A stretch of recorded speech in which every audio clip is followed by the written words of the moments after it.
ndio hii question. Naona watu wameenda na A, which is severe abdominal pain, bandage ring, palpable fetal part in the abdomen. Nini natoa A? Which says strong uterine contraction, altered fetal heart rate na presentation regress. Signs ya uterine rupture, mnaweza tutumia tupitie. Strong uterine contractions. Oh, what's the issue? I want you to get the R. Thanks, Geruto. Signs of ruptured uterus include rupture may be gradual with vaginal bleeding, pain and tenderness at the central region in labor. Diagnosis is difficult, therefore close monitoring is very important. Okay, thanks for that. Uko lunch, sawa tu. Thanks for that, Geruto. So according to Geruto ametutumia, tutasitina.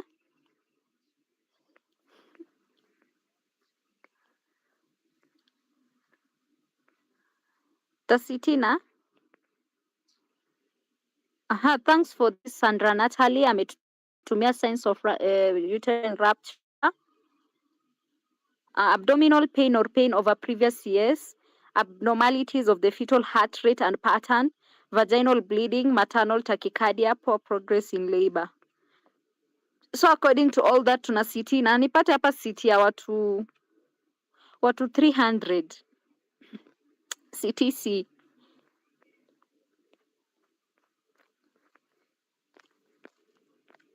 Na C inasema cessation of contraction, presentation regress, fetal part palpable in the abdomen.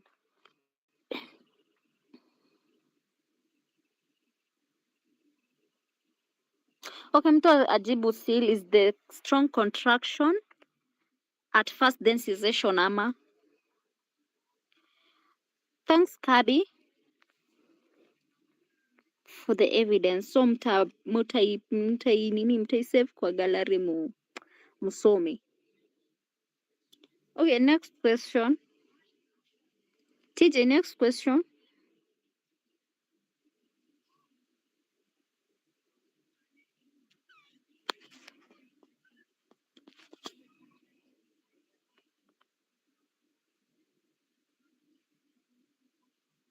Okay, signs of impending rupture ni gani? Signs of impending rupture. Why only 628 na 631 up to 631. Strong contractions. Thanks, SBA. Okay. When you natutumia question only 628 to 631. Okay, sawa. TJ, nitumie 632 basi. Okay, nimeona wamesiti na C ama? Yeah, C.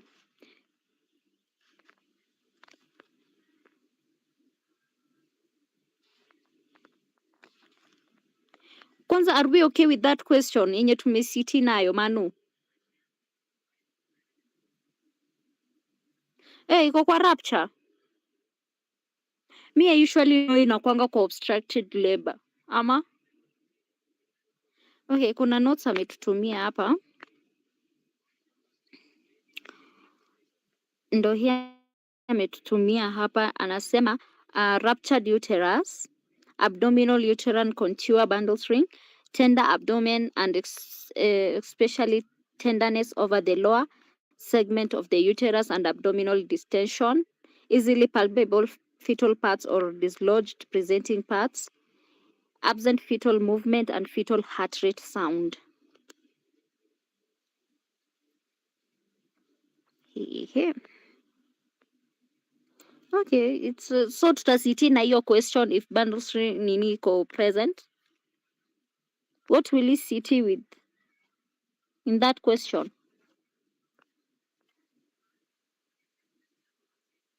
Okay, sawa. Evidence ya Miles. Tulitumia hapo evidence ya Miles na tukasoma. CTA. Okay, tupate CT ya everyone. Oi. Bundle string ya impending rupture.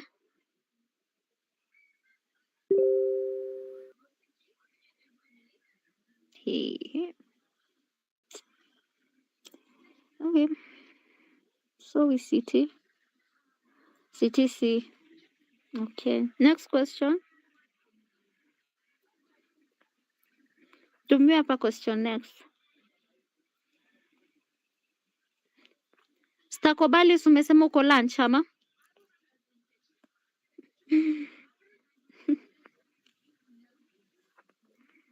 Okay, 628. A woman develops second degree uterine inversion. What are the possible findings? A. The body of the uterus is inverted into the internal waist. B. The fundus of the uterus reaches the external waist. C. The uterus, cervix, and vagina are visible. D. The uterus inverts within 24 hours of delivery.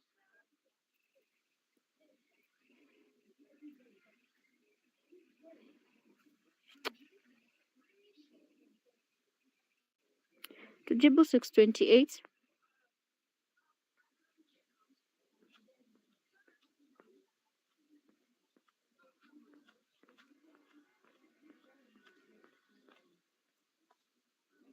Naona watu wameenda na B, B, B, B.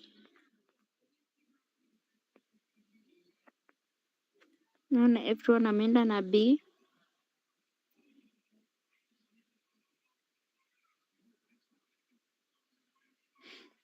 Naona watu wameenda na B, bado A.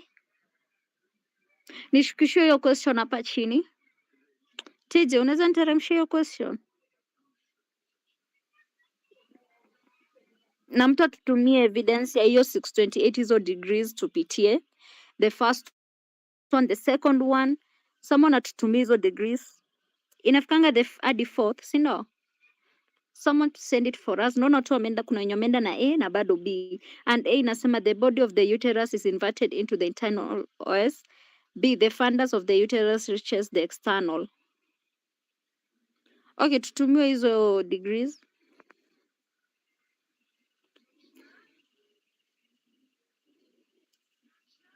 Yeah, hii sasa mimi nitaona. Why? Hakuna yenye ita explain hizo degrees please. Ama?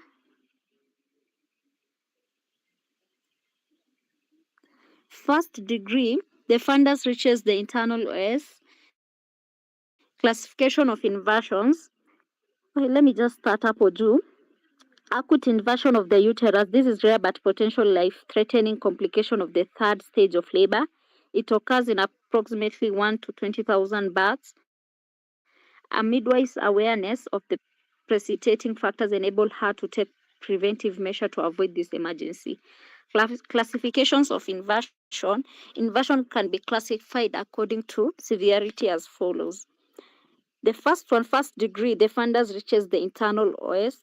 The second one, the body or corpus of the uterus is inverted to the internal OS. Unaweza pata hizo zingine ama? Inafika hapo mwenye amenitumania ya miles. Okay, thanks. The third one, the fundus protrude to or beyond the introitus and is visible. Well, the fourth degree, this is total uterine and vaginal inversion, where both the uterus and vagina are inverted beyond the introitus. What is introitus?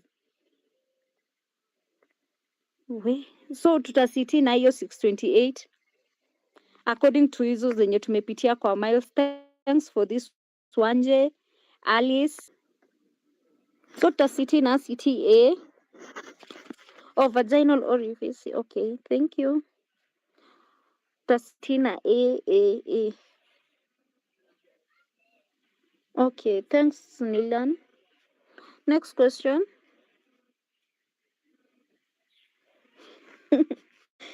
Mi hata hizo picha amenitumia nimeshtuka hiyo ya third. We hata hey.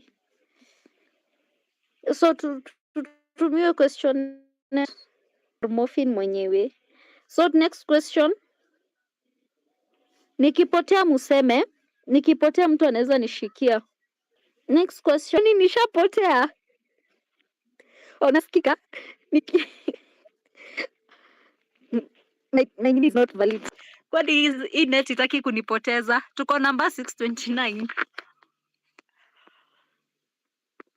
Okay, 629. In first presentation, what are the presenting diameter? M, mental vertical and bitemporal and biparietal. Tujibu hiyo in first presentation, what are the presenting diameters? And someone atutumie hizo diameters tuzipitie. 629 naona watu wameenda na C na kuna wenye wameenda na D. Kuna wenye wameenda na C na D. Okay. Vertex presentation well flexed. Thanks for this, Alice. Naona watu wameenda na D na kuna wenye wameenda na lazima nifike mwisho tumesitidi pitia hii klime kuna prolapse. Kathi nitumia hapa chini nipitie zote. The fetal head. This term attitude is used to describe the degree of flexion or extension of the fetal head on the neck. The attitude of the head diameter angles to the 5. Hey, mommy's pride. Wow. Mtacheck your diagram ya mommy's pride. Next question. To me question or posterior. Tujibu Eugene. I hope mtajibu Eugene.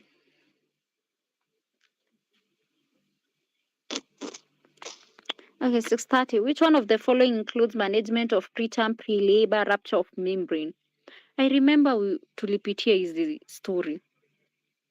A, if the pregnancy is more than 34 weeks, give tocolytics. B, if the pregnancy is more than 34 weeks, give corticosteroid.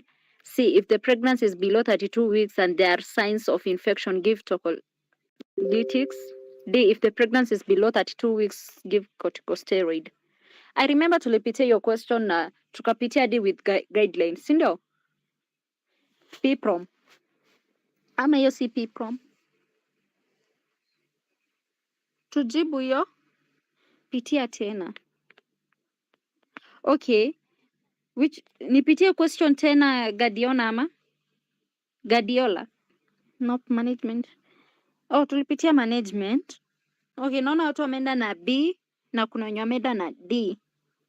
Pitia guideline tena. Okay, hiyo guideline iko wapi tulitumiwa?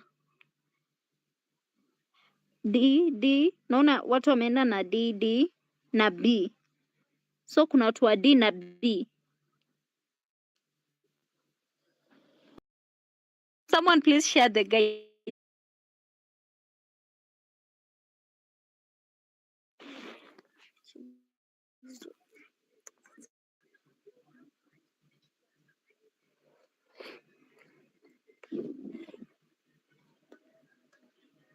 Emo, unasoma from mwanzo ama nasoma from where? Emo.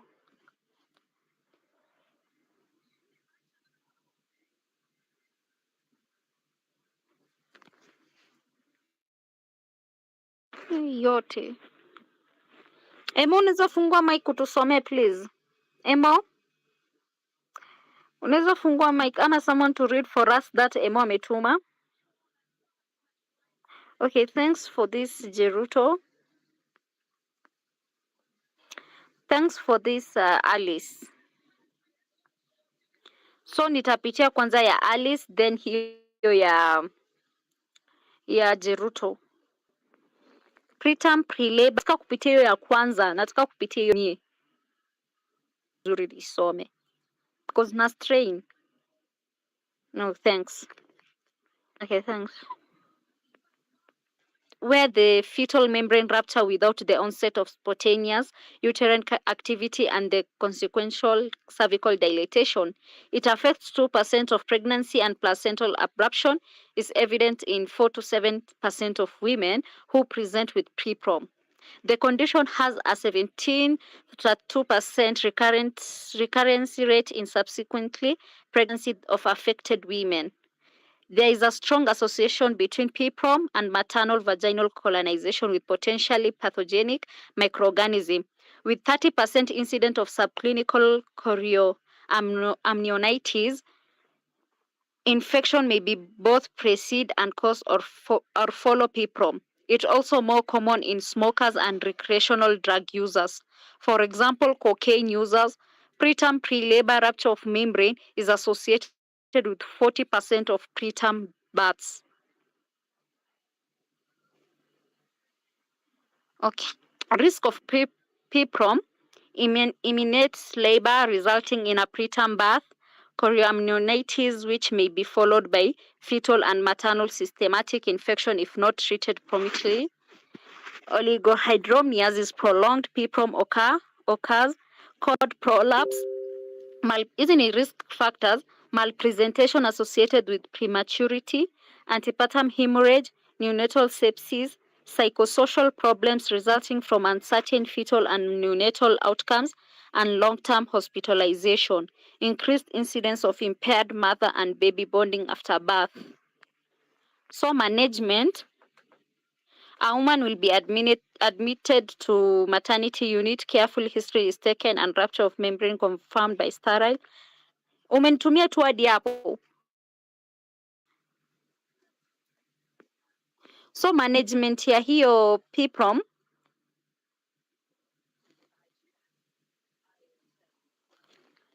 the woman is admitted to hospital. Frequent ultrasound scan are undertaken to assess the growth of the fetus and the extent and the complication of any oligohydramnias.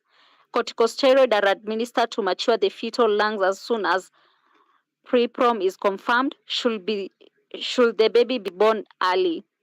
If labor intervenes after the corticosteroid also be offered to women without symptoms of infection. If membranes rupture before 24 weeks gestation, the outlook is poor and woman may be offered termination of the pregnancy. So according to that, tunasitina. Thanks for all this evidence, Alice. Thank you very much. And mambo then the red one ndo ya sahi ama mna differentiating gaji hizo guidelines na mtasave hizo guidelines muzipitie. Oh, blue 1.1. Oh, okay, sawa. Toka najua. Tia, next question. Kantona. What? Kantona sasa. Okay, next question. Failure in clients who have cardiac. B. Singleton gestation, excessive rest, smoking, anemia. C. Multiple gestation, assisted vaginal delivery. Tonke nayo 631. Mulisema nasemanga mosquito. 12. Naona watu wameyo mdudu.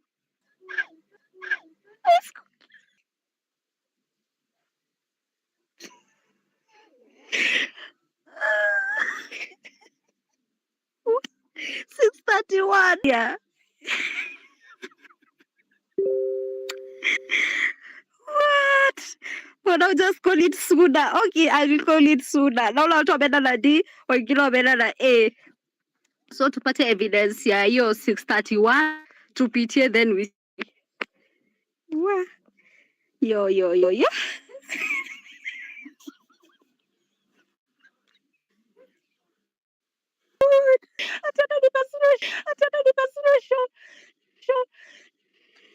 Evidence. Okay, someone atutumie evidence. Oh, I'm good. Oh, thank you. What? Evidence. Nikipewa the first day, how will I act? Ni bado sijapewa. Okay, tutumie evidence please.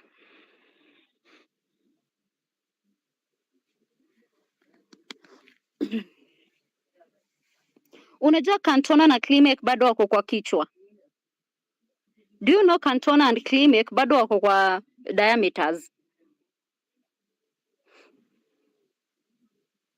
Was enough break. Hiyo namba. Okay, nataka evidence ya hiyo namba. Bado hatujasiti, nataka evidence ya hiyo namba. Nataka evidence tu ya hiyo namba then we CT. I can't say that number. Hata niseme nimebakisha hiyo change. Oh, eri nipewe sweets. Wewe tu nipe sweets za hizo pesa ya hiyo namba. Nipe tu hiyo sweets 10, hiyo 12.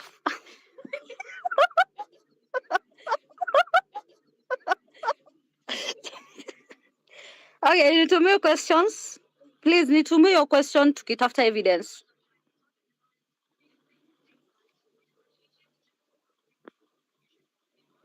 Jamani, 12. Okay, thanks for this Lucifer Morningstar. Ametutumia effects of pregnancy on heart disease. This is related to the marked increase in cardiac output leading to increased risk of cardiovascular compromise. Cardiac failure may occur during pregnancy, during labor, or puerperia. The risk periods immediately after delivery, respiratory or urinary tract infection, any gestation, obesity.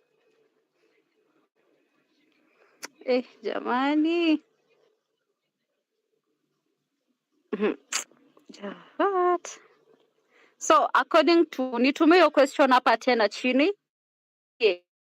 According to that yenye nani ametutumia Morningstar. Tuta CT naona CTA because nilikuwa nimeona mmeenda na A na D. Tuna CTA. Stop Nimo, stop. Nimekwambia eri nichukue sweets than niseme that word. Even in supermarket they can laugh kabisa. I don't know why, but it's okay. Okay, next question. Wacha tu nisabiwe sweets hata kama ni 10 hiyo 11 then hiyo number nipewe sweets. Yeah, bora si ulemavu. Thank you. Can someone explain how UTI can aggravate it?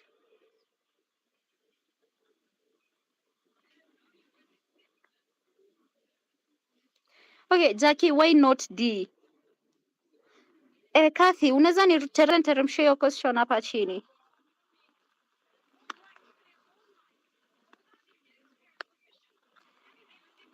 Thank you. Someone was asking why not D, and D inasema obesity, smoking, malposition, emotion, malaria. Amy, obesity. Gadiola, I hope you are with me. 632, which one of the following include management of a pregnant woman with pyelonephritis? A. Urine culture and sensitivity, oral antibiotics, intravenous fluid antibiotics. B. Admission to hospital, urine for culture and sensitivity, parenteral antibiotics. C. Urine for culture and sensitivity, nurse as outpatient, intravenous antibiotics and antibiotics. D. Plenty of fluids, oral antibiotics, nurse as outpatient. Let's attempt 632, please. Manu B, Yeyonda B, Alo B, Nchovia B.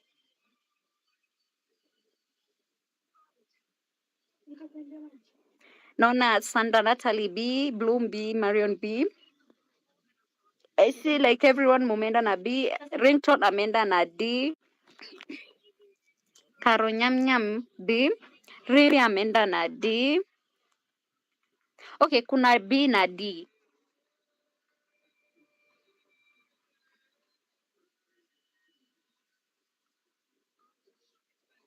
Mtu ajibu Gadiola. We don't have fever in pyelonephritis, right?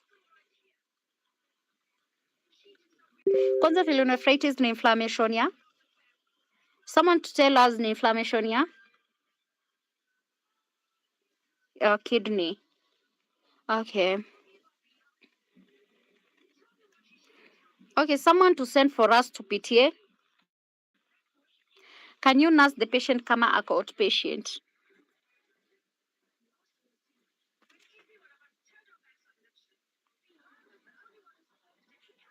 Okay, someone at 20 fluids. Okay, tutumiwe ndo tupitie basi. Someone to send for us to PTA this. Urinary tract infection in pregnancy. Be aware. Okay, yeah, ametutumia urinary tract infection and pyelonephritis. Ndani hata nisomee yenye lead. I hope Harriet ni hapo tu mali umenini. Pyelonephritis, acute pyelonephritis may present with nausea and vomiting. hyperexia, rigors, and abdominal pain. If an inadequate organ, failure and death. Asymptomatic bacteriuria, as the name implies, is an infection without symptoms. The presence of 1 or 4 ml of the same bacteria species in 9% of women will proceed to develop pyelonephritis, and there is also risk of preterm labor. All pregnant women should have their urine tested for nitrates, which are produced by most urinary pathogen at each antenatal visit. The MSSU, which tulisema ni midstream specimen of the urine, should be taken early pregnancy and repeated if there are symptoms of UTI.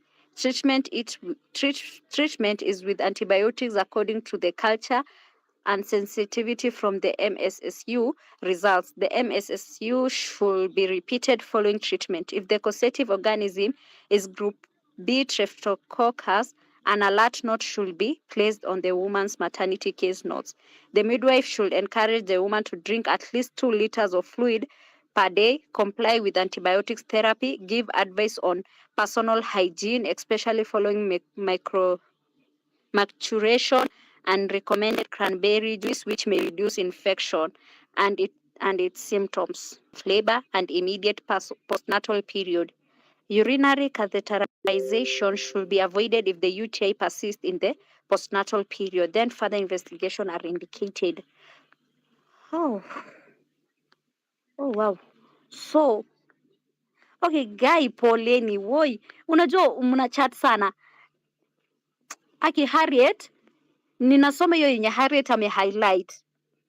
Sijui kama umeona jamani, aki pole.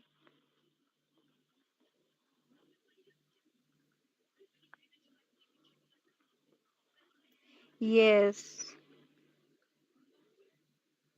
Inasimamia mid-term.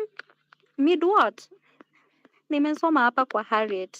MMSU nimesema inasimamia midstream specimen of the urine. So according to all this evidence tumetumiwa,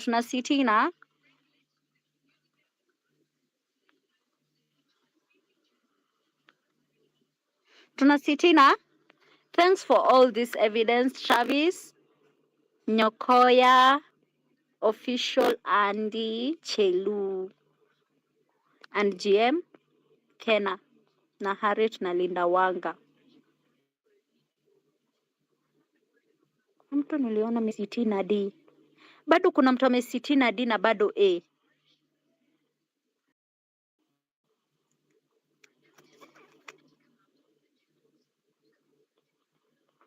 Nitumie question hapa tena. Junaona bado kuna watu wamesiti na B na D na A.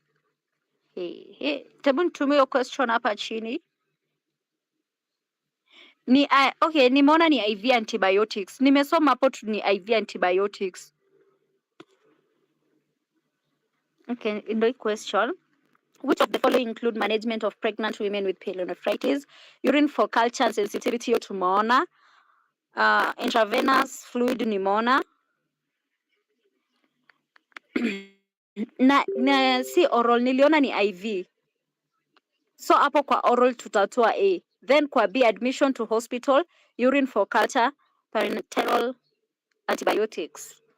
Hapo kwa B tunatoa gani? Hakuna yenye tunatoa, si ndio? Kwa B. Hadi orals ziko. Okay, kwa B hakuna kitu tunatoa. Kwa C, urine for culture and sensitivity, nurse as outpatient, intravenous antibiotics. Kwa C tunatoa nurse outpatient. Then kwa D, plenty of fluid tumeona, oral antibiotics, antipyretic, nurse as outpatient. So tutasitina na already tushaona D na B inatolewa na nini? Na nurse as outpatient.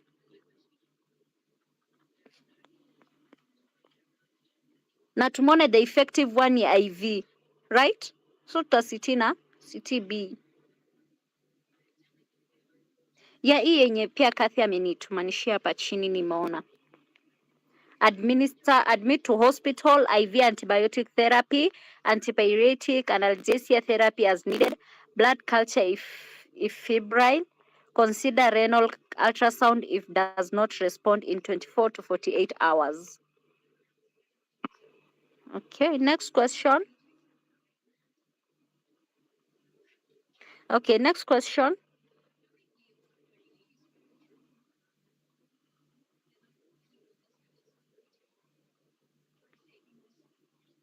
Yani bado sijapotea.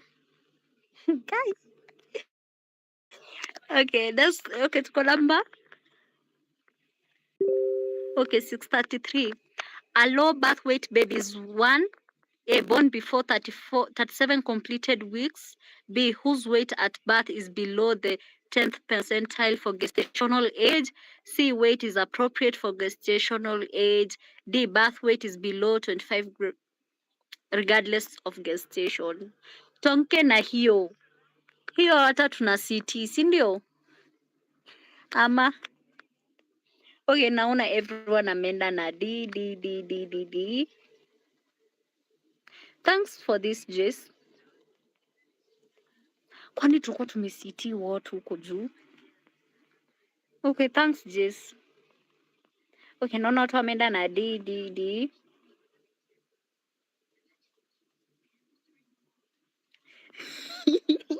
Hakuna mali mimi nataka kuenda. Number your work, SB, Amtet Odera.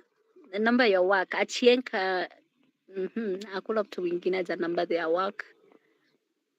Mimi nakwanga strict kwa kunamba your work kabisa. So tupate nani ringtone anauliza evidence ya hiyo. Someone atutumie very low, extremely low.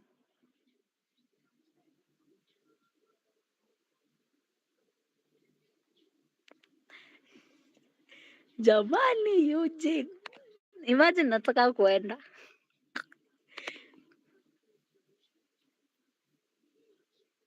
Kai, forecast. Mbona why? Mbona utumie hiyo lugha jamani? Thanks Snowy. WH recommend that babies with weight 25 grams should be called low birth weight. As a neonatal care, no.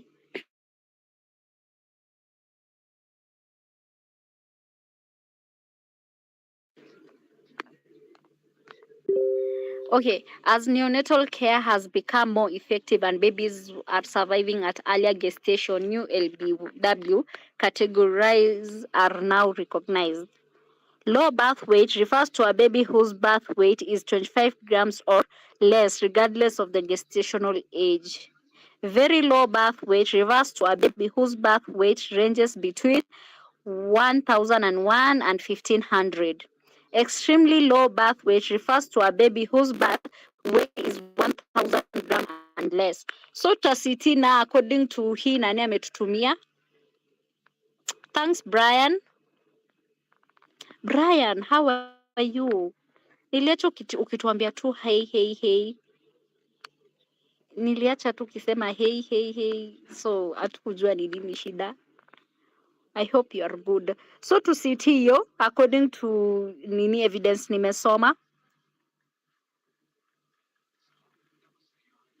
Oh, nice. Thanks. Okay, next question. Thanks for this official, Joey.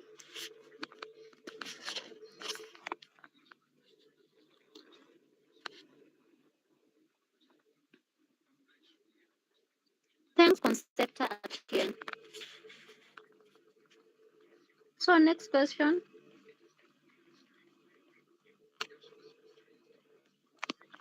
Jess, unaweza nishikia? Jess, unaweza endelea?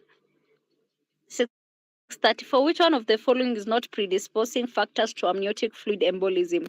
A, overstimulation of the uterus with oxytocin. B, intrauterine fetal death. C, spontaneous rupture of membrane. D, placenta abruption. Tuamke na hiyo number 634. Oi, message zangu haziload. Unaweza toka urudi tena ndani. Oi, crackles.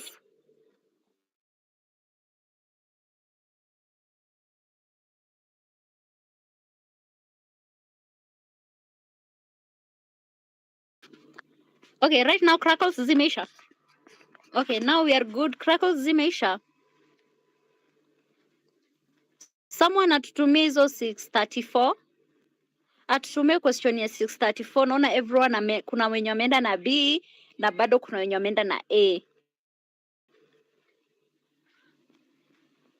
I hope Klimek uski hizo crackles.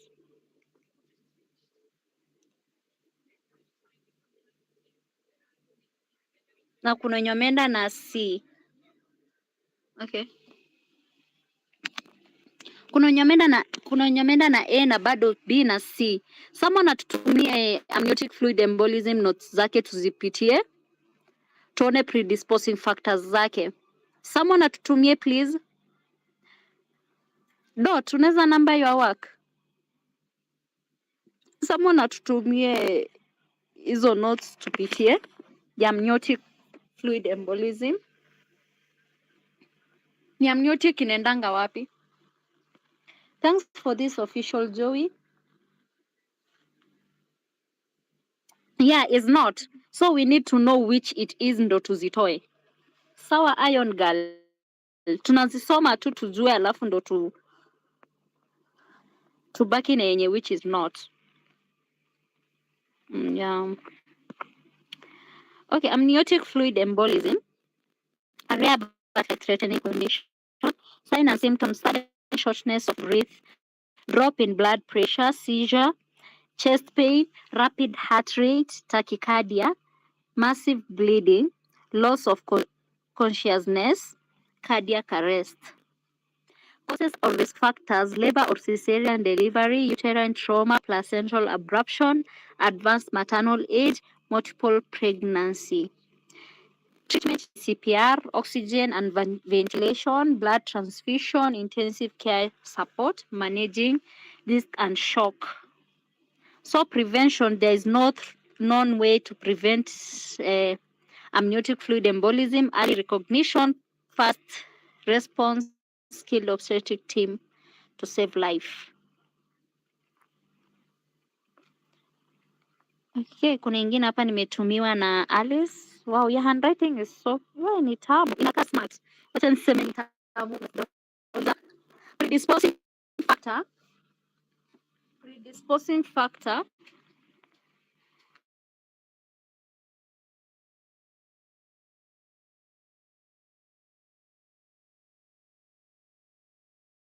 Okay, predisposing factor, uterine trauma.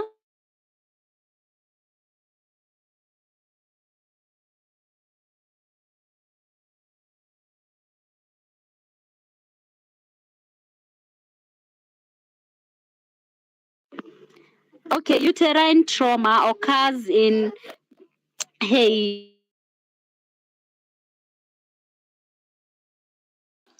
Okay, let's city penye tumefika where Yes, unaweza endelea. Okay, sawa sawa. So I don't know alikuwa nasoma wapi. So yeah, here is it. Official Joey sent signs and symptoms ya AFE, that is the amniotic fluid embolism, is a sudden short of breath. We have a drop in blood pressure, tuko na seizure. We have chest pain, tuko na rapid heart rate, that is tachycardia. DIC, that is massive bleeding and loss of consciousness and a cardiac arrest. Risk factors, I'll just combine everything. We have labor or CS, tuko na uterine trauma, we have placenta abruption, we have advanced maternal age. Apart from the advanced maternal age, we also have the multiple pregnancy, and pia kwa risk factors zingine we can include obesity, placenta anomalies, which is the placenta previa, placenta abruption, placenta, etc.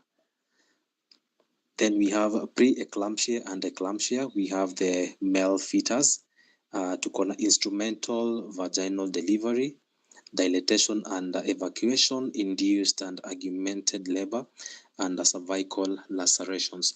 In the diagnosis, what do we have in the diagnosis? Tuko na primary diagnosis. Primarily, this is clinical based on sudden symptoms during labor or delivery.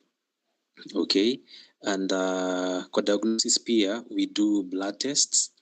Tunafanya the clotting factors, heart enzymes, electrolytes, and blood cells type, and CBC, that is the complete blood count. We have the electrocardiogram, pulse oximetry, chest X-ray, and echocardiography. There's no definitive test, but that is just but among. So how do we prevent this? There's no way to prevent.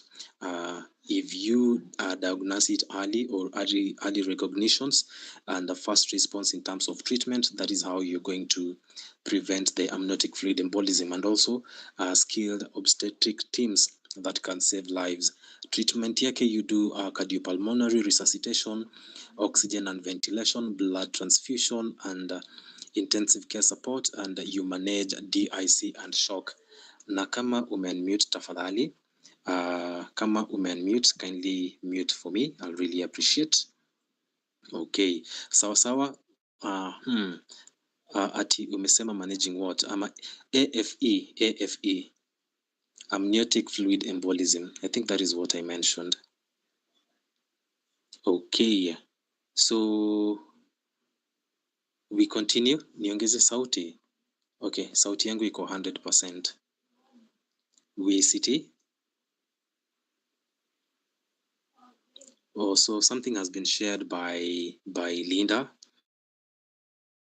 So kwa Linda ametumakia hapo, we do indication, the risk factors, tuko indication of labor assisted delivery, kuna CS, age that is above 35 years, kwa male tuko na male fetus, multiple pregnancy, polyhydramnios, eclampsia, uterine rupture, cervical trauma, and placenta previa, na kuna pia na placenta abruption. Okay, so VCT net nini? Okay, no. Net yangu ni mbaya. Hebu mniambie, Jess, unasoma wapi? Symphony. Yeah, sauti yako iko low. Acha basi nigeuze simu basi, cause hebu mniambie kama mtanisikia na laptop, or I change, I use the other phone.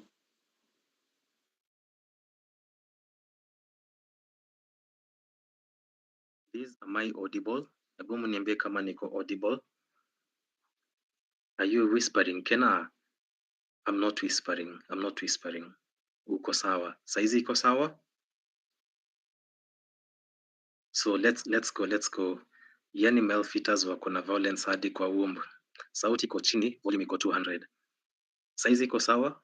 Hebu mniambie kama niko haya, sawa. Acha nitasiti na lapi. Next question please. So naona kila mtu anasema tuna CTB. So next question please. Give me cities. Okay, she anasema niko poa. Okay, sawa. Haya, give me cities. Aki, Kathy, sijui kushout. Mimi sijui kushout. Ukiwa nawe kwa nyumba moja, imagine I don't shout. Mi tu utanishautia, mi nitakuangalia. Wacha ni change nitumie basi the other phone, cause simu zote iko hivyo. Ongea hivyo sasa. Niko sawa, mwende anasema the body responds into two phases ya amniotic fluid embolism. So niko sawa. Umeshout? Okay, nimeshout. I'm audible. Sauti iko chini. Hebu mnipatie. No. Let me switch on the other phone kwa sababu sasa. So the next question is, ouch. Let me just use this other phone for now. So niko sawa. Niko na simu kadhaa na. So in the right occipital posterior position, the midwife will elicit. In the right occipital posterior position, the midwife will elicit. We have the sinciput is facing the left, iliopectoneal eminence and the occiput facing the right sacroiliac joint. The occiput is facing the right sacroiliac joint, and the sinciput is on the left sacroiliac joint. And the D, C says the right occiput sacroiliac joint and the sinciput on the right iliac pectoneal eminence. And D, the occiput is facing the left sacroiliac joint and the sinciput on the right iliac pectoneal eminence. So in the right occipital posterior position, munipatie ni evidences tafadhali. In the right occipital posterior positions, the midwife will elicit what? Ataona nini in the right occipital posterior position? Midwife ataona nini in the right? I hope nitakuwa very audible with this other side. You can confirm for me kama niko sawa, cause naona hii side ingine imeanza kufanya ile maneno. Sawa. Now I think I'm in. So you'll just give me the evidences kindly. Give me the evidences.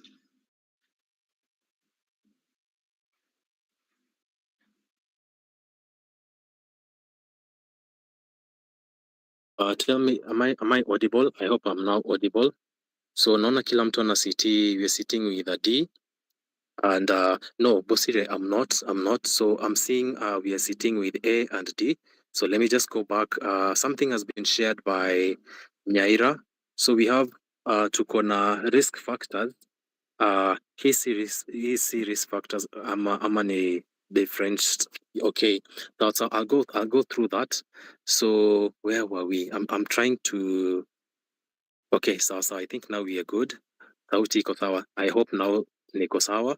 So tuko na risk factors. We have multiparity, intense contractions during labor. We have older maternal age. That is, I think it's above 35 years, but they usually say it's supposed to be above 45 years because 35 years is still a minimal age. Okay, so we have the abdominal trauma, early separation of the placenta from the uterus wall. We have the CS, induction of labor, eclampsia, tear in the uterus or cervix. We have multiple pregnancy, fetal placental previa, and labor with intact membranes. And what are the fetal factors? Fetal factors ni kama fetal distress and fetal death. Okay, so guys, okay, so misi mdosi mwende. Ni venye tympanic membrane yangu karibu ipasuke. Oh, poleni. So shughuli hapana, mi si shaboi mi si shaboi. So naona watu wana sitting na D and we are sitting with, naona kuna D and A. So any more evidences kindly? So something has been shared by Harriet. Mechanism of the right occipital posterior positions include the lie is longitudinal. The attitude of the head is deflexed. We have the presentation is a vertex, and the position is right occipital posterior. The denominator is the occiput, and the presenting part is the middle or anterior area of the left parietal bone, and the occipital frontal diameter is 11 centimeters, which lies in the right oblique diameter of the pelvic brim, and the occiput points to the right sacroiliac joint, and the sinciput to the left iliopectoneal eminence. I hope with this evidence ya Harriet imeshed a light. Also something has been okay, saizi niko poa sana. Asanteni sana. Also OJ ametuma kitu hapa, official Joey. So you can actually look at the fetal positions. We have the rower, we have the rot, tuko na rope, hizo zote. You'll have a look at it. Okay. What about B? So everyone goes with A, Manu still querying B. 45 ako menopause ama anabeba mimba. Uskatai being rich. Okay, I take the prophecy. I have niko na simu kadhaa, so mwenye ako na shida na simu atakuja nimpatie moja. Okay, so toa hiyo pitch. Okay, if the occiput is on the sacroiliac, the sinciput will be on the opposite, which is the ilio pectoneal eminence. Both the occiput and sinciput can't be on the sacral iliac joint. That is according to Sandra Natalie. Thank you so much. So CTA, CTA. So can we continue? I hope tuko sawa. So menopause inaweza kuja late ama early. Yeah, it depends. So naona kuna D, naona kuna mtu bado ana query D. So we CT, are we okay? So let's go to the next high code. Let's continue. Yamone Chapkorir, high senior council. Give me more cities, high Njoki. Give me more cities. Give me more cities tafadhali. Na kama you're coming for the first time, umekaribishwa tena sana. 348, 350 participants, that is a very good number. Umekaribishwa tena sana, that is if you're new. If you'd want to participate being a moderator, pia umekaribishwa, and your evidences pia it counts a lot, and your presence as well. So let's go to number 363, 636. In assistance breach delivery. Before I go that, naona TRN hajaelewa. TRN. So what we have said, just go kwa hiyo photo ya Harriet. Let me just tag you there. TRN. Let me just tag you there so that usome the position ya position ya nini venye Sandra amesema kama if the occiput, si occiput ni huku chini kwa kisogo, sacroiliac will be the ilio pectoneal eminence. So both the occiput and sinciput can't be on the same sacroiliac joint. Can someone send me the parts za the pelvis? I think ukituma nini ya pelvis utakuwa umemsaidia pia sana. Okay, so let's go to the next. You've also been shared something by Alice. Thank you so much, Alice.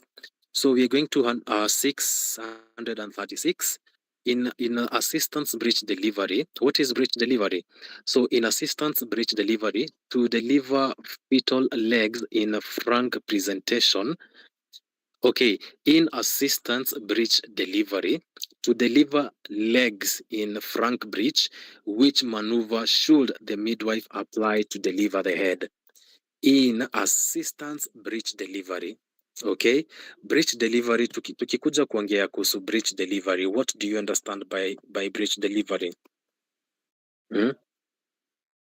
So kwa breech delivery, kwa breech delivery unajua kuna nini, tuko na complete breech, the types of breech presentation, kuna complete breech, kuna frank breech na kuna footling breech, si ndio?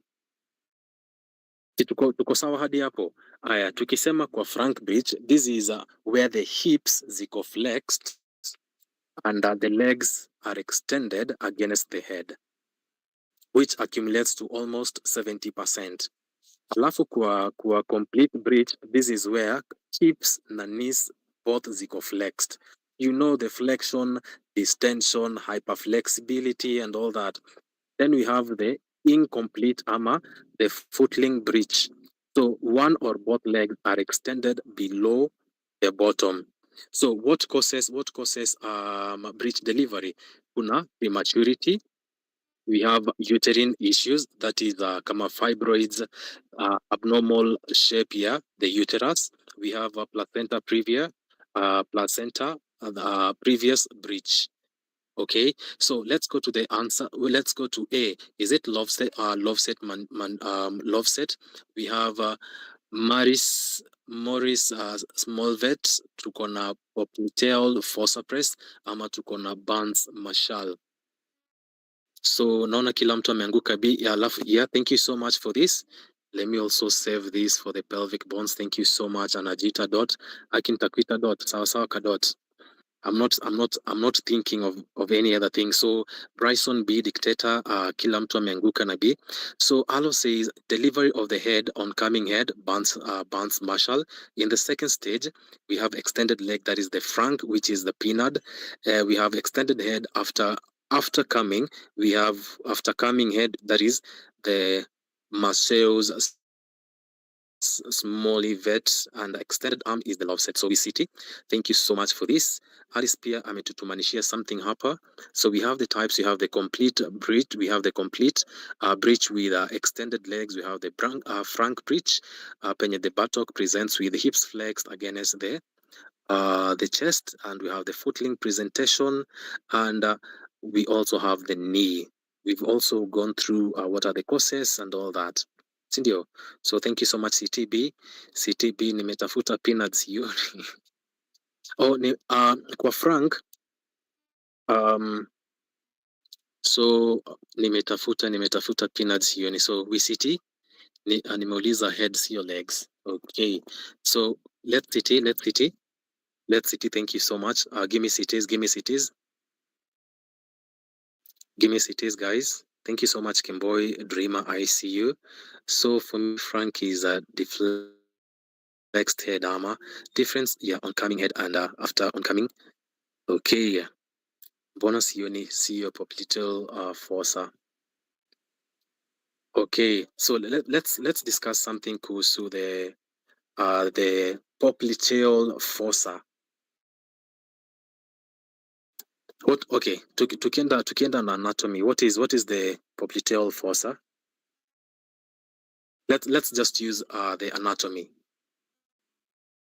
What is the popliteal fossa press? Kindly wacha nirudi kwa swali huku juu. Kindly share the, okay, sawa, nimepata. So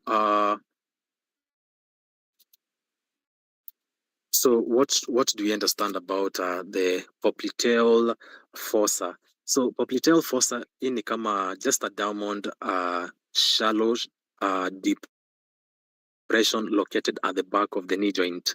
Sawa, which serves as the major conduit ya vessels, the nerve vessels.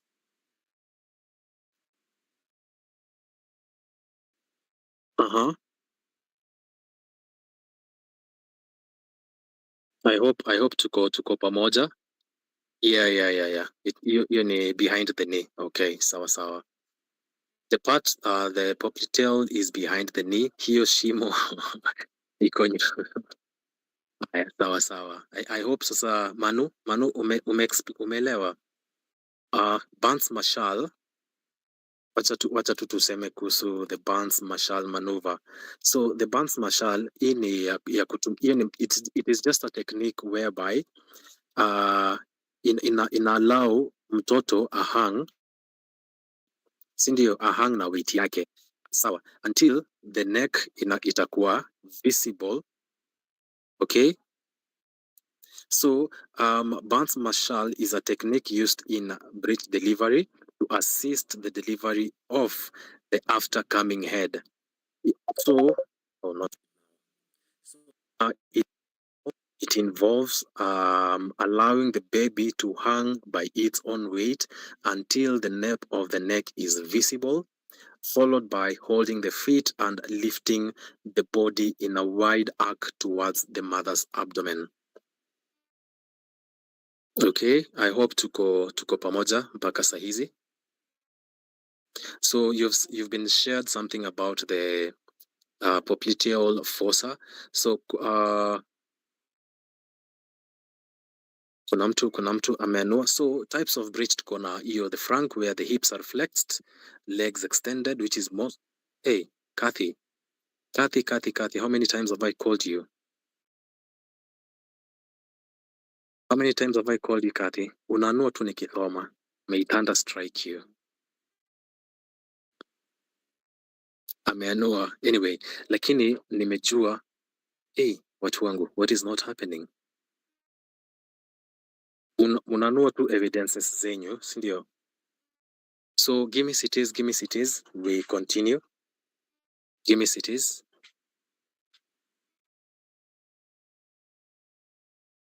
CTB. Give me cities. Hi, Jackie. Welcome in. I think it's my first time seeing you. Hey, Mungu Baba. My Tuesday has already been made. Okay, twende kwa Frank. Kwa the Frank bridge presentation or Frank bridge presentation, si ndio? Nataka we do about the Frank bridge presentation. So kwa Frank bridge okay, hapa ni penye ukikuja kwa Frank bridge, this is where the hips za mtoto ziko flexed, which is bent, okay, and the knees are extended. Here hii position itaitwa kama the pike position. Okay, so it occurs when the baby is positioned bottom up, not bottom up. It is in frank position inakuanga nina Alwin niko hapo kwa Kena. In frank position in frank bridge head inakuanga extended. That is why I'm trying to explain. In the frank bridge presentation, the position is the baby's position is bottom down in the uterus with legs folded flat up against the torso and feet near the head. Mtu anaweza nitumanishia hizo types of bridge presentation? Hebu nitumanishie kuhusu hizo za the frank bridge presentation. I think I've explained. Niko na Jackie amesema tu atakuja kuninject alafu anatoroka. So something was shared by Kanji and forwarded by Kena. You can actually look at how the Frank Bridge iko. Frank Bridge ni tanye ndio zimetokea. The miguu ziko wapi? Miguu ziko huko juu. Okay, imeshikana with the arms and the head iko huko juu. So that is what we understand by the Frank Bridge. The baby is positioned bottom down. We start with the bottom. Alafu the uterus, bottom down in the uterus with the legs folded up flat against the torso and the feet ziko near the head. I hope we're together. Kichwa iko huko juu imeshikana na miguu. Kichwa iko huko juu fancy imeshikana na miguu.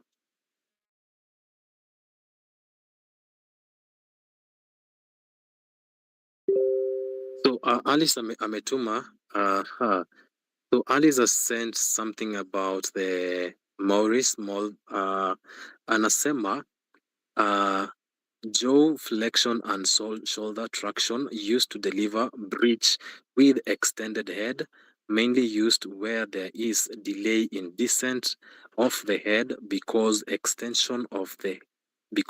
the extension of the head. I hope tuko pamoja. So I hope tuko pamoja. Are we now good? Are we okay? Can you give me cities? Give me cities. Ama what are we sitting with? Give me cities, give me cities. Okay, naona kila mtu ana city.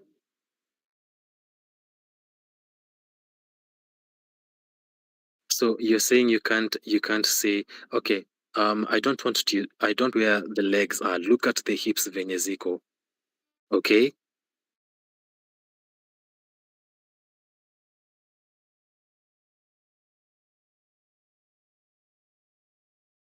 Oh, is there anyone who can explain further than I have? Just a Bebo, ama Manu, ama anyone? Kindly unmute alafu you come and explain.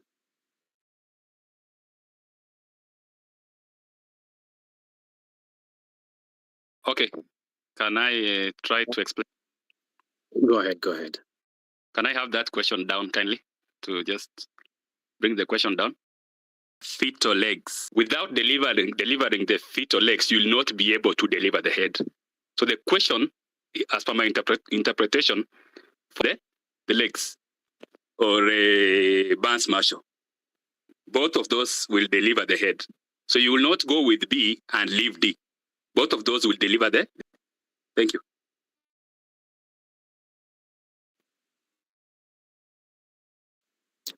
Okay, thank you so much Manu. Mary anasema anamsecond. Hiyo C ni manuva gani Owada? That is what is being asked. But Exo anasema the question is asking about the delivery of the head. So the sky says both band D are used to deliver the head. Okay.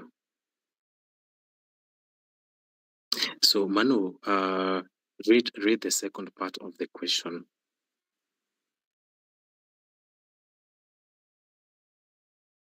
Okay, let's go back to the question says, first part of the question inasema in assistance bridge delivery to deliver fetal legs in frank bridge. Okay, in assistance bridge delivery to deliver fetal legs in frank bridge, which maneuver should be used by the midwife to apply the delivery of the head? Is it the love set? Is it the Morceau small velt, ama popliteal fossa press, ama the Pans Marshall? So can we city ama tuwache his one? Okay. Delivery of the head after frank bridge delivery. Thank you so much. So the legs are not being delivered, it's the head that we are delivering. Mna overthink bana, ni delivery of the head. Simple. That is what Mr. J Focused says. So what are we sitting with? What are we sitting with? I miss Smiles.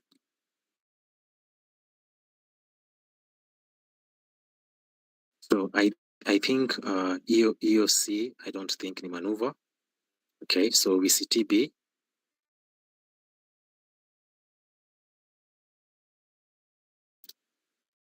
Okay, let's go to the next question. Suppress is the one icona. Wait, it's not a standard maneuver. So naona tukiendelea the popliteal for nyuma ya knees, the popliteal for nyuma ya knees. Dilatation, check for compared the dilatation, check for compared the using sacrum dilatation, check for compared the using sacrum and using sacrum anterior and lift. By the way, see anterior and lift. By the way, see something there, X and the specific something there, X and the specifically used to deliver the after coming head. Specifically used to deliver the after coming head by maintaining flexion of the fetal head. So wanasema B ni after coming the head and D ni incoming head.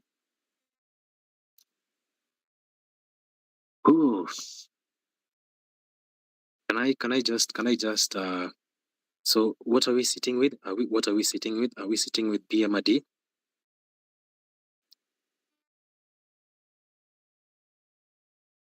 So also kuna hapa you do extension, extended head. We have after after coming head has the most ease. Then we have the marshals, the band marshals on coming head, normal flexed head, but in bridge presentation. We have the love sets, which is you extend, you hand to hug someone you love. That is the extended arm, which we use the love sets maneuver. Peanuts maneuver, when you go to poo, it's the leg that come. So we see TB.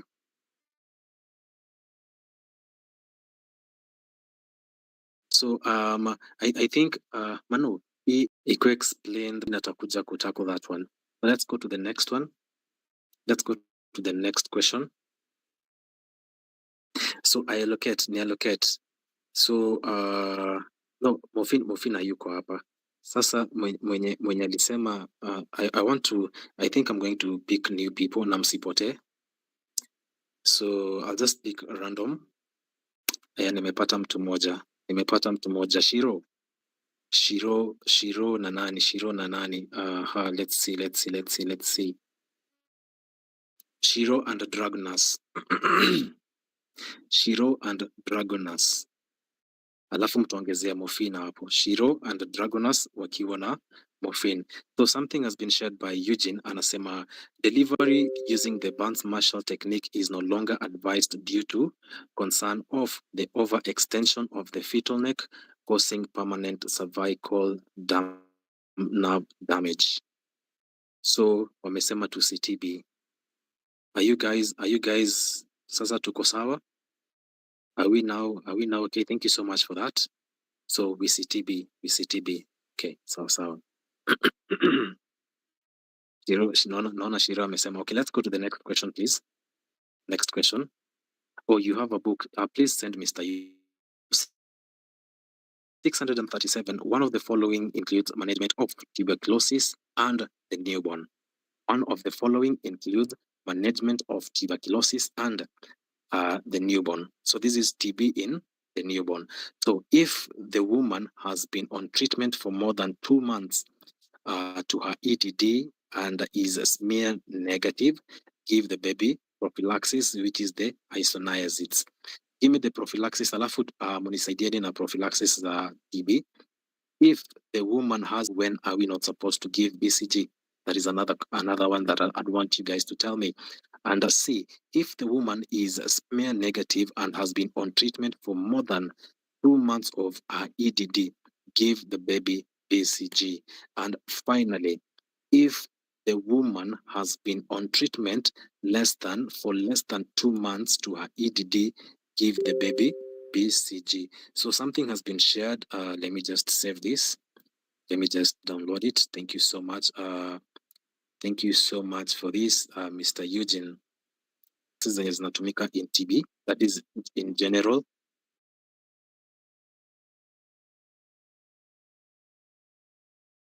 Apart from that, I was also requiring and asking, when do we give BCG, or when do we not give BCG, or when do we give a vaccine, or when don't we give a vaccine?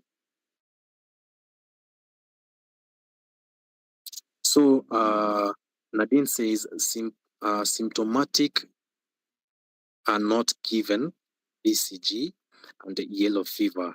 Okay, Mr. Muffin, nimepewa assignment, nimepewa start dose assignment. We've actually gotten it, but you still ninakatika tena. Isoniazid 10 milligrams per kg OD for 6 months. Okay, sawa. And Yeyo has sent us something. The asymptomatic newborn of a mother with tuberculosis smear positive, that is for the smear positive, you give prophylactic isoniazid 5 milligrams per kg body weight by mouth once daily. And at the age of 6 weeks, re-evaluate the baby, noting weight gain and taking an x-ray of the chest, that is if possible. If there are any findings suggestive of active disease, start full anti-tuberculosis treatment. And if the baby is doing well and tests are negative, continue isoniazid to complete 6 months. Delay BCG vaccine until 2 weeks after the treatment is complete. Max A and D. Okay, if BCG was already given, repeat BCG 2 weeks after the end of the isoniazid treatment. Reassure the mother that it is safe for her to breastfeed her baby, and also follow up 2 weeks to assess the weight gain. Thank you so much for this. Something has also been shared. Management of an exposed infant for smear positive mother who has completed intensive treatment before due date, that is 2 weeks. Sputum tests are already done before she delivers. If negative, just before birth, then she is regarded to be a non-infectious, hence, and her neonate receives BCG as usual. Alafu BCG ikiwa the smear test ikiwa positive, baby is put on isoniazid 10 milligrams per kg daily for 6 months. Thank you so much for this. Also, wanasema if asymptomatic, give a prophylactic isoniazid 5 milligrams per kg per body weight by mouth once daily. At the age of 6, reevaluate, monitor weight gain. Are we okay now?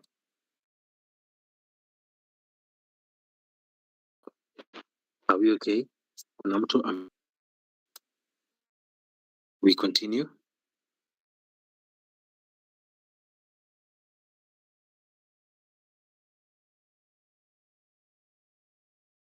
Can we continue? Can we sit?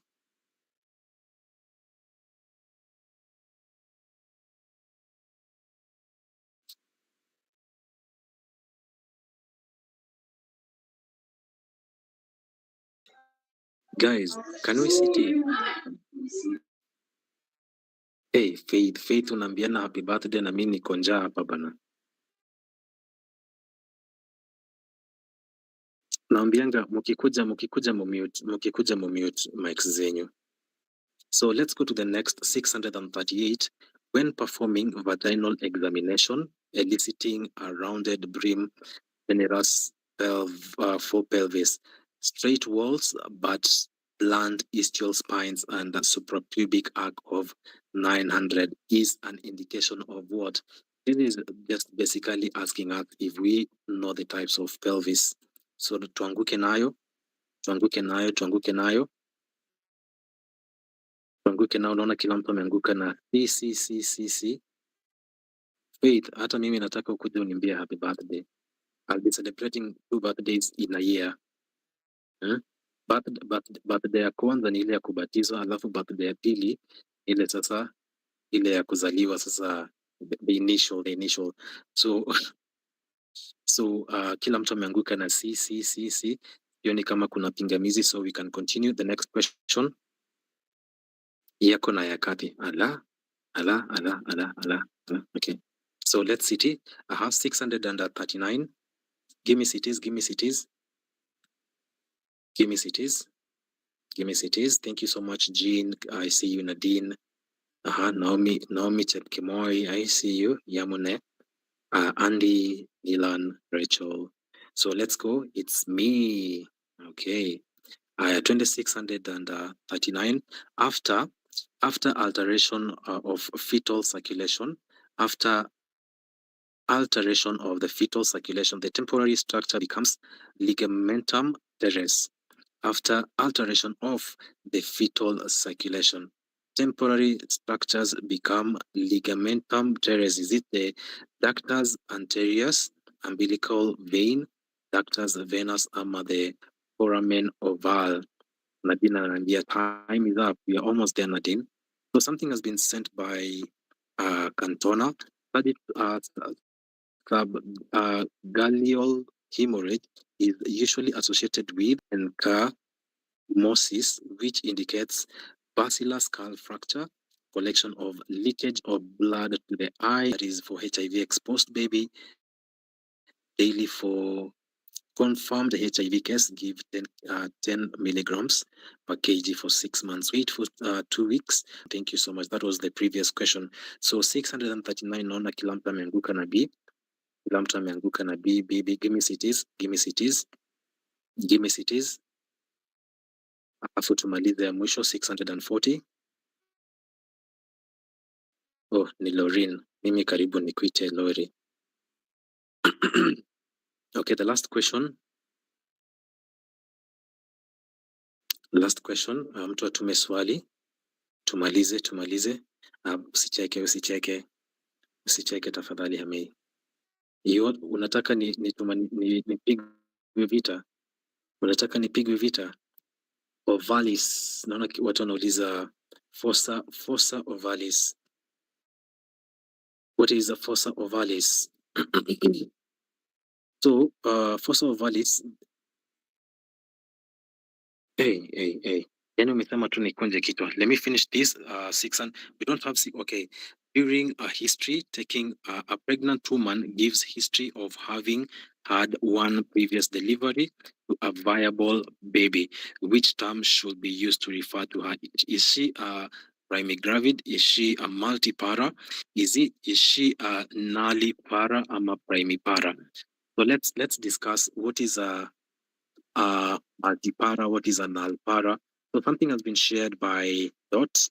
Adaptation of the extra uterine life. We have the cessation of the placenta circulation results in collapse of the umbilical vein, the ductus venous, and the hypogastric arteries as follows. So the umbilical vein becomes the ligamentum teres. The ductus venous become the ligament venosum. The ductus arterius becomes the ligamentum arteriosum, and the foramen ovale becomes the obliterated hypogastric arteries. I hope that is a question that is answered. So 640 Nona Kilampa ameanguka na D. Nalipara has never given birth. I hope kuna nalipara hapa. Alafu na kuna naligravida. This one has never gotten pregnant. Aya, Alo anasema hapana, anakataa. So let's define who okay, thank you so much. This is a she. She ametutumanishia something hapa that is changes after birth. That is the closing of the shunt. So the ductus arterius function closure between 10 to 96 hours after birth, and 2 to 3 weeks after birth. That is the anatomical structure, and remnant, or what it becomes the ligamentum arteriosum. We have the foramen that is within minutes after birth, the function closure, and the anatomical closure is after 1 year, that is after birth, and it becomes the fossa ovalis, and the ductus venosus, that is functional closure, is within several minutes after birth, and 3 to 7 days after birth, the anatomical closure, and the remnant is the ligamentum venosus. The umbilical arteries becomes the umbilical ligaments, and the umbilical veins become the ligamentum teres. So 640 D. Naona kila mtu amesema ni D. So are we okay? Are we okay with let's define who is a multipara, who is a primigravida, who is a multipara, who is a nulipara, and a primigravida. Primipara, sorry. Alafu tumalize. Let's just define that, then we are done. We're done for the day. So McCarthy says nulipara, a woman who has never given birth to a viable fetus. Okay. Symphony, unajibu nono. Okay. Naona Mr. Stan ameniambia kengele. Tunamalizia hapo Mr. Stan. So the nullipara has never given birth to a viable baby, that is a baby greater than 20 weeks. Primigravida, that is a woman who is pregnant for the first time. Tuko na primipara has given birth to one viable baby.